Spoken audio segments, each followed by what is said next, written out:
Assalamualaikum warahmatullahi wabarakatuh. Waalaikumsalam Waalaikumsalam warahmatullahi wabarakatuh. Ma'am. Nah, terima kasih untuk anak-anak Ibu yang sudah berusaha hadir dalam live teaching pada pagi hari ini. Minggu ini sebenarnya kita itu UHA. Udah ada yang ngecek UHA-nya belum di psikologi? Udah, Mem. Ada yang udah ngerjain belum? Tapi lebih Udah, Bu. Udah, tapi lebih banyak yang belum ngerjain. Ya, nanti belum kan? Nanti dikerjain ya. Nah, jadi UHA-nya itu saya kasih waktu kalian mengerjakannya 3 kali. Saya kasih bisa mengerjakannya 3 kali. Dan saya buat juga jawaban yang benar. Jadi, skor yang diambil adalah skor yang ketiga. Tapi kalau memang yang pertama udah tuntas, yang pertama aja 1 kali aja. Paham ya? Ada pertanyaan yang untuk yang udah UHA? Jadi, Bu, kalau misalnya yang udah UHA itu udah bisa ngulang lagi atau enggak, Bu? Bisa. Karena memang banyak yang nggak tuntas. Iya, Bu. Jadi saya buat, jadi boleh diulangin lagi yang udah UHA ya. Waktunya cepat kali, Mem. Iya, Bu. Iya. Ya, kalau waktunya lama namanya homework. Kecepatan ya waktunya. Iya, Mem. Belum mikir udah pindah lagi. Oh ya. Ya udah, nanti saya ganti ya, 1 menit ya, 1 soal. Lama loh itu, Nak. Si apa lagi? Si yang ada yang nggak tuntas. Si Abdi tadi nggak tuntas. Iya, Mem. Ya kan? Nanti kerjain lagi ya, Di. Iya, Ya, Mem. kalau bisa sih minggu ini UHA itu kelar, udah semua nilainya ya. Selain waktu, kendalanya apa lagi? Nggak ada kendalanya kan? Soalnya kan mudah-mudah saya rasa. Nggak ada ya, aman ya. Nah, selanjutnya saya mau lanjut materi. Kalau nggak ada pertanyaan tentang yang kemarin, saya mau lanjut materi. Ada pertanyaan nggak? Saya, Mem. Siapa nih? Eca, Mem. Apa, Cak? Kan kemarin, Mem, kita ada kuis. Kuis yang pertemuan ya, ada soal esai ya? Iya, Mem, yang soal esai. Itu Ya. kan ditanya apa aja sih warna-warna lampunya. Kan itu kan, Mem, ditanya ada kemarin. Terus sebelum itu kan saya baca modul, Mem. Di modul itu warnanya nggak terlalu spesifik, Mem. Itu yang di modul itu yang saya baca kayak apa ya, Mem, kayak latar suasananya gitu, Mem, kayak warna Memang itulah. kecoklatan gitu itu, Mem. Iyalah, suasananya gitu. Jadi kan warna-warna lampu ini bisa membawa suasana dalam pementasan. Memperkuat suasana, itu dia. Ada lagi? Apa kalau yang kuis-kuis itu ada kendala nggak kalian? Alhamdulillah nggak sih, Mem. Nggak ada ya kendala ya. Katanya ada yang cepat waktunya, Mem. Kami belum ngetik, belum menjawab, udah keluar. Ada? Ada, Mem. Nah, yang akhirnya saya suruh kalian untuk mengerjakannya di Word atau kertas, lalu fotokan email atau WA saya, ada? Ada, Mem. Nah, ada nggak yang belum ngerjain?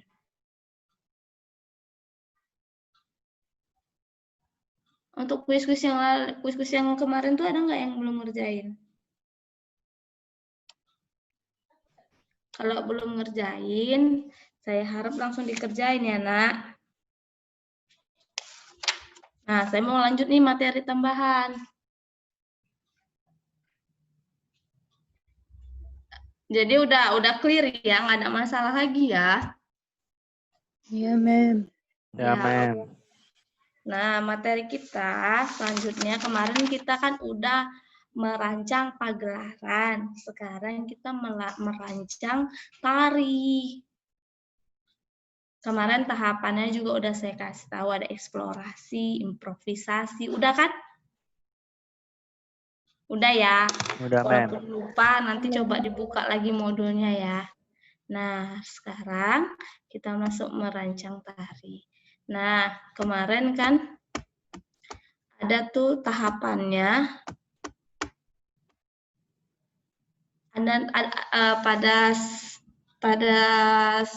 Untuk materi merancang tari kan kemarin ada tahapan eksplorasi. Ada? Nah, Ada, Mem. jadi eksplorasi nanti kita bahas juga pada pertemuan hari ini. Nah, jadi merancang karya tari dengan tujuan pembelajaran. Yang pertama, mengetahui beberapa rangsangan dalam proses eksplorasi. Lalu memahami rancangan karya tari dan terakhir kalian bisa membuat karya tari kalian sendiri. Nah, jadi eksplorasi itu diperoleh cara memperoleh eksplorasi itu ada beberapa cara, ada beberapa melalui rangsangan. Nah, apa sih eksplorasi? Nah, jadi eksplorasi, bentar ya, Nak.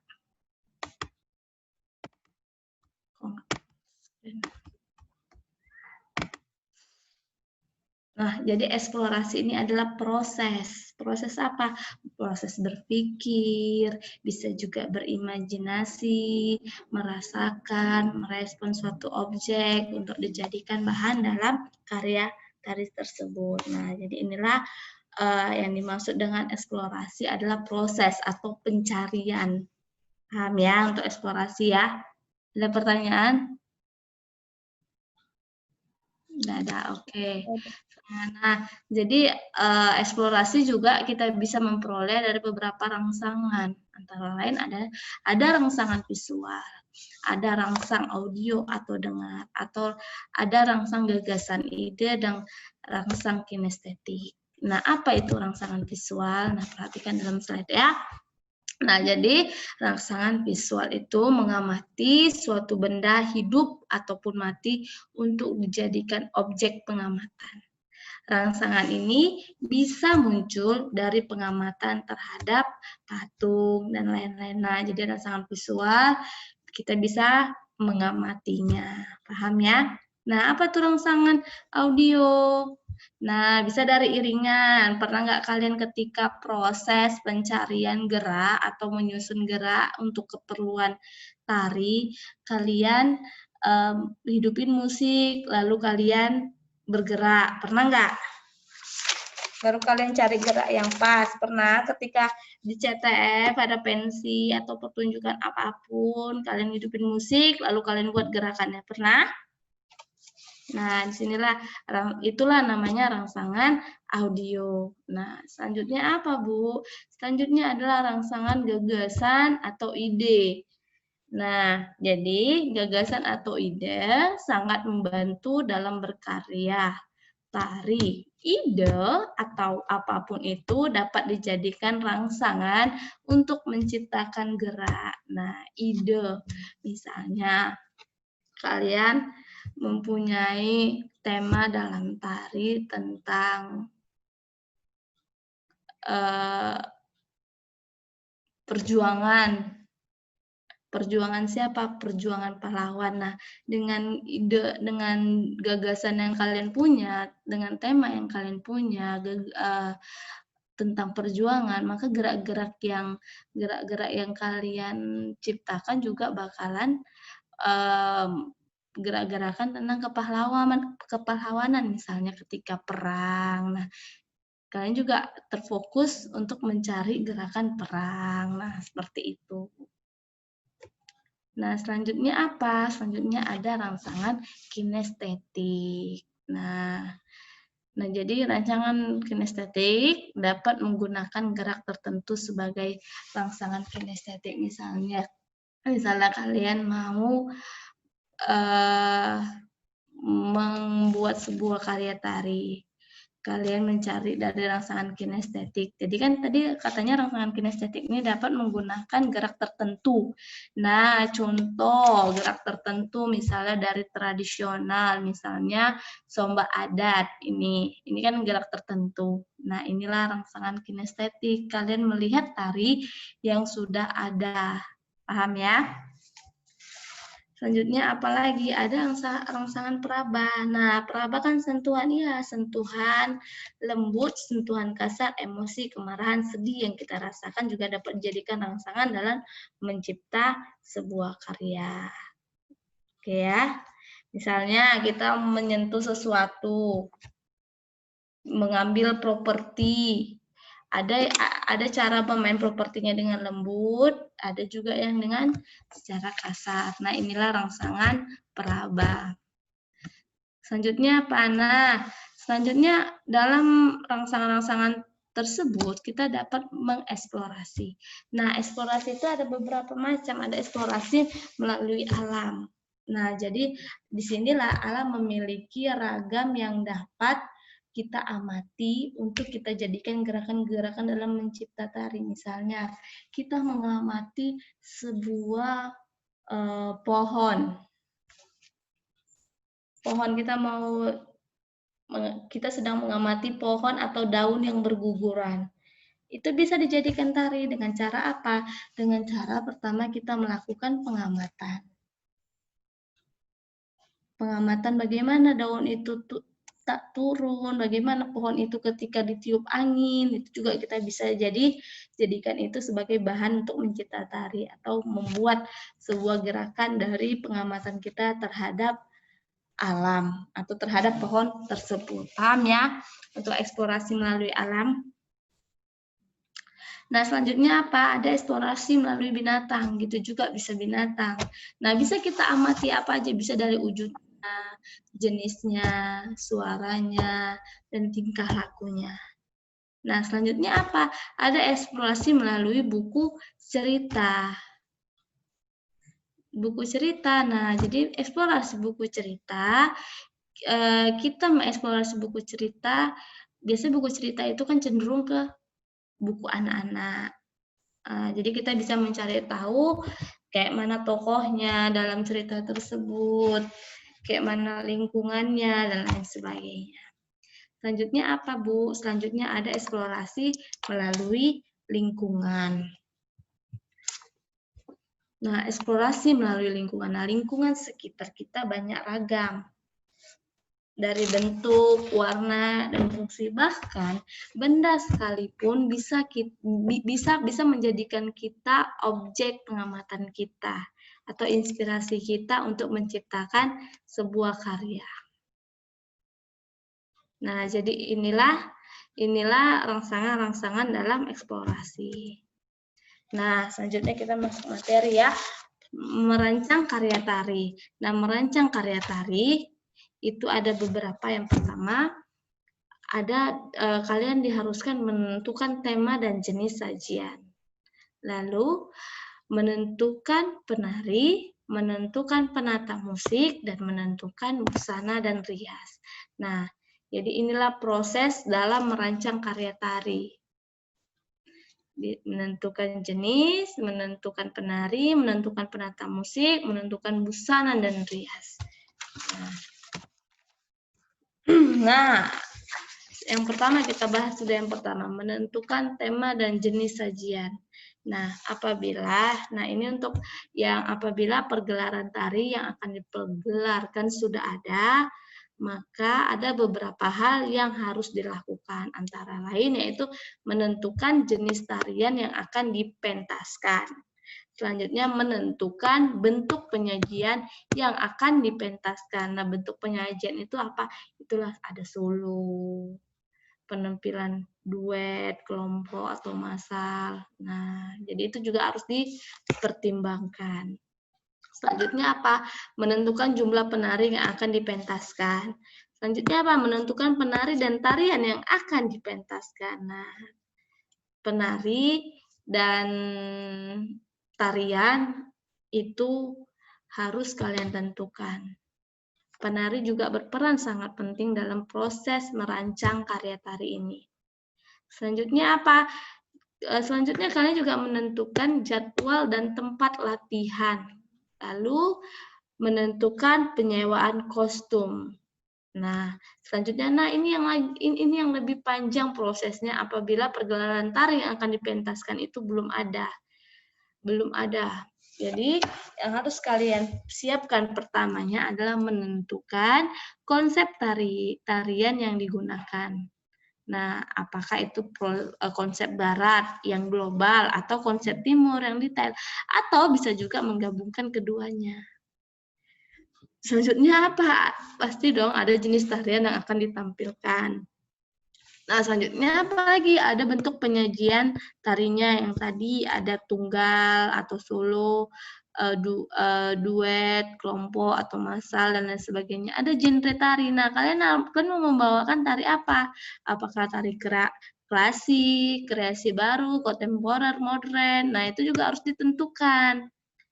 Nah, selanjutnya kalian juga harus tahu tema. Nah, tema yang mau kalian bawa adalah apakah bertema heroik, romantik, drama tari, dan lain sebagainya. Itu juga harus ditentukan. Selanjutnya juga kalian pasti harus menentukan iringan musik. Mau menggunakan musik yang bagaimana? Mau menggunakan musik yang internal, eksternal, atau tanpa musik. Itu juga harus bisa kalian tentukan. Nah, selanjutnya apa lagi? Kalian juga harus memikirkan properti yang digunakan dalam tari tersebut. Paham ya? Nah, oke. Selanjutnya apa? Nah, selanjutnya adalah menentukan penari. Nah, pemilihan peran. Nah, jadi untuk menentukan penari kita harus tahu dulu temanya apa, penari yang mau kita inginkan bagaimana. Misalnya kalian menceritakan sesuatu. Misalnya kalian menceritakan kehidupan seorang model. Kan nggak mungkin kalian pilih penari seperti saya, pendek, nggak mungkin.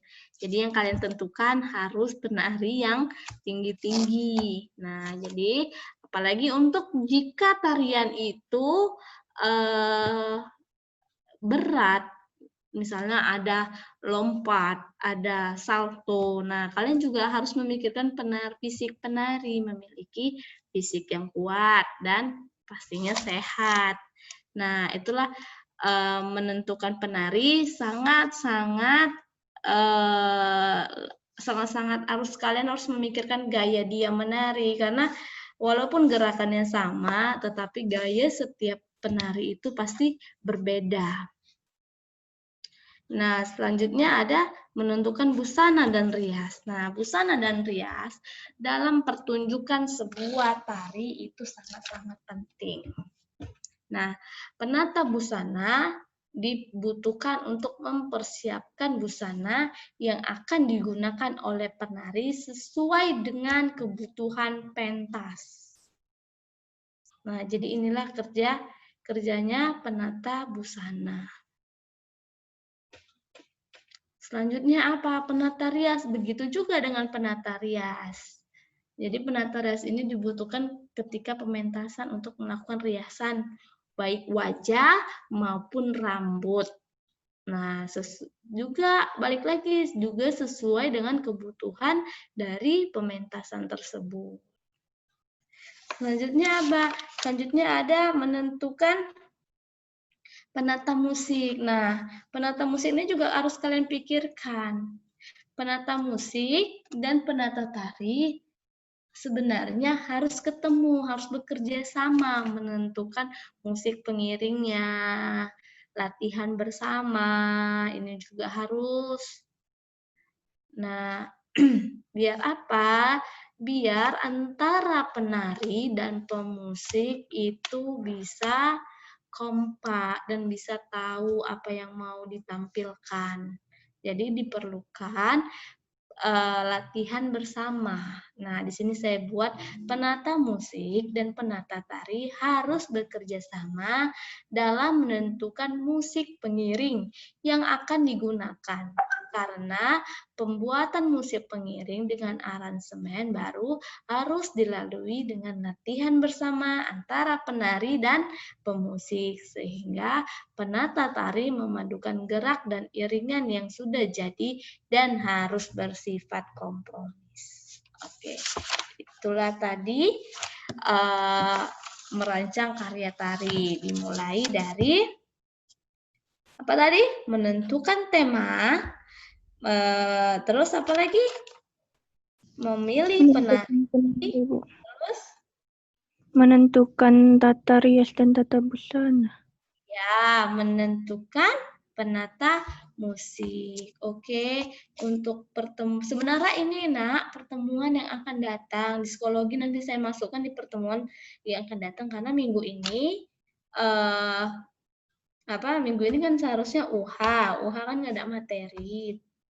Tapi ketika live teaching saya lanjut materi, jadi untuk modul PPT dan lain sebagainya ini saya masukkan di minggu depan ya nak.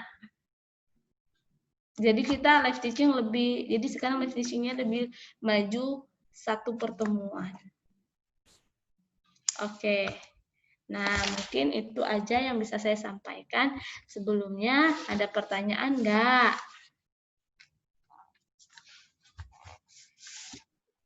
Ada nggak? Nah, kita ulang ya. Nah, saya mau ulangin tentang merancang karya tari. Nah, ingat ya, menentukan tema dan jenis sajian, menentukan penari, menentukan penata musik, dan menentukan busana dan rias. Jadi, inilah yang kalian perlukan ketika kalian merancang sebuah karya. Paham? Oke. Bu. Alhamdulillah. Jadi mungkin itu aja yang bisa saya sampaikan. Ini udah jam 8.34. Selanjutnya, materi selanjutnya akan disampaikan oleh pelajaran berikutnya. Nah, sekian. Jika ada kekurangan, saya mohon maaf. Assalamualaikum warahmatullahi wabarakatuh. Waalaikumsalam warahmatullahi wabarakatuh. Thank you, Bu. Ya, sama.